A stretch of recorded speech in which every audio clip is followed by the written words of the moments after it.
Hey guys, it's Mary, and I'm back with an all-new Raw review video blog. I don't know if I said Raw video review blog last week, but whatever. It's an ongoing gag.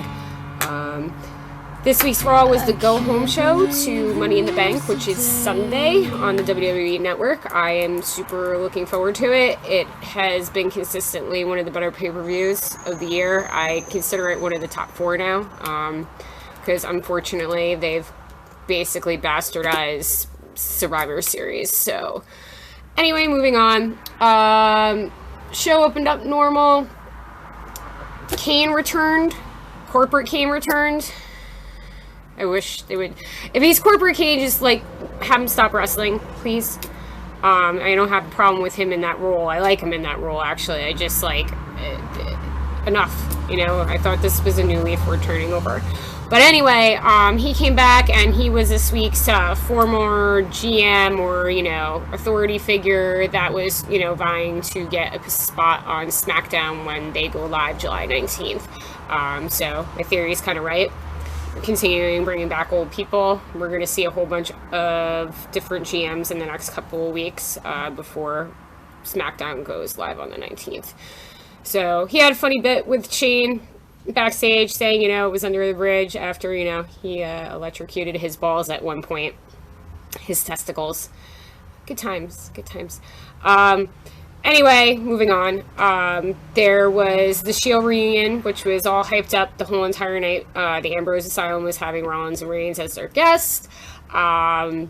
They all reunited. I thought it was good. The guys on the show. I mean, Doug, actually, Mortman on Busted Open, he didn't mind it. Dave didn't. I mean, Dave just doesn't get, like, the whole... I know he's shticky. Dean's shticky. That's what it is. But, like, you gotta find some fun in it. So, I really enjoyed when he introduced Rollins as the scum of the earth. I liked the banter that they all had going back and forth, and them saying that they found Dean by a dumpster one night, and it was nice, and you could see that the guys still have chemistry together. And then, you know, Rollins was just saying he was going to get the belt back and all that stuff, and then ended in a melee. Before that, though, you know, Ambrose teased what if he wins the Money in the briefcase. I can't speak today. The Money in the Bank briefcase before their match, and he decides to cash in that night during their match, which we've been calling for a while. I didn't think it was going to be that soon, but maybe they're doing it this soon before the brand split, because we don't know how the rules are going to go. I was saying on the show, I feel like whoever's briefcase can cash in whoever they want, despite them being on different shows, even if there is another heavyweight title. But we will see. So, he teased that, and then, you know, Rollins pushed Ambrose into Reigns, and then immediately broke out, and then Reigns came back. You know, Ambrose attacked Rollins, and then Reigns came in and threw Ambrose, and then, you know, Reigns went after Rollins, and then Ambrose dropped Reigns with the dirty deeds to close it and point it up at the briefcase. So there you go. At this point, I think Ambrose and Owens are the front runners to win on Sunday, win the briefcase, and we will see. Also, there was interaction between Ambrose and Steph backstage, where Steph, you know, Ambrose was saying you have so much hatred in you, and Steph was basically saying hatred's good if you know how to embrace it. So I had a crazy conspiracy theory that Ambrose might be working for Steph and Triple H, and that might be how we see Triple H come back. Ambrose goes healed on Sunday, or shortly after, but we will see. Real quick with the women's division. You're not doing anything for me, and you're not helping by having Natalya on commentary. It was awful. I love you, Natty. You're one of my favorite wrestlers, but please, just keep her off. Only certain people should be on commentary. It's a very short list. The contract signing between AJ Styles and John Cena. John came out, had 2 different contracts for, you know, AJ to sign. One was with the club, one was a straight up, you know, singles match.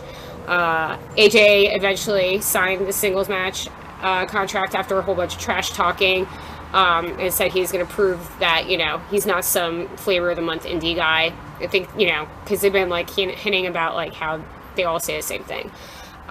Just because Gallows and Anderson aren't supposed to come out now, I mean, doesn't mean they're not going to, but who's to say that another member of the club doesn't come out? maybe a Balor. AJ is killing it as heel. I know I was really upset about the face thing. I'm just upset about the face thing in general because when they have these guys, they screw them because they want Reigns to be the guy. Because he is the guy.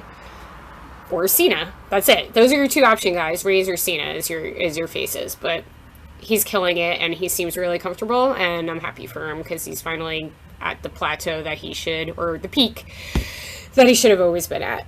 In the main event, we had Jericho versus Ambrose, and somehow all the competitors were ringside. We had Cesaro guest ring announcing, and Del Rio was the timekeeper, and Zayn and Owens were on commentary. Kevin Owens is somebody who should always be on commentary. He's amazing. And then in a melee, Jericho ended up, pulling down the briefcase to close the show. And, if anybody other than Owens and Ambrose doesn't win, it might be Jericho as a surprise, because they did say that Jericho invented the match, and he did, but he's never won the briefcase, and it would be a swerve, you know what I mean? Crazier things have happened. Sheamus, John Cena for a second time after having a horrible year.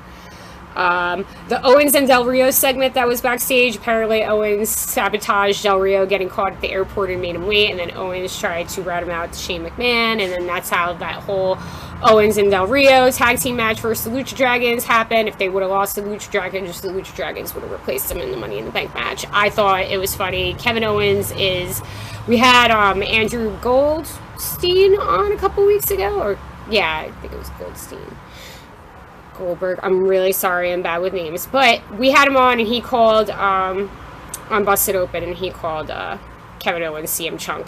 And he's CM Punk. He can do everything, and I think he's probably the best heel in the company right now. But that's my personal opinion. I don't know anything. I just watch wrestling because I'm a loser, and you guys listen to me rant about it. So, who's really the fool here? Follow me on Twitter at Mayor_Bear. Follow Busted Open at Busted Open Radio.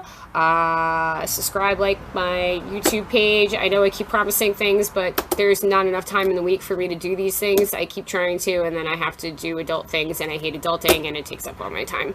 I will be live tweeting hopefully on Sunday during Money in the Bank. We will see. It's Father's Day. Happy Father's Day to everybody out there. Thoughts and best wishes to the victims of the Orlando tragedy that happened on Sunday. I'm not going to get into politics on here because this is a wrestling vlog, but people need to love more than they need to hate, and it's getting bad. So, but my thoughts are with them, and I will see you guys next week. Have a lovely week. Get a tan, drink a beer, and we'll discuss stuff next week with the Money in the Bank fallout. Wait.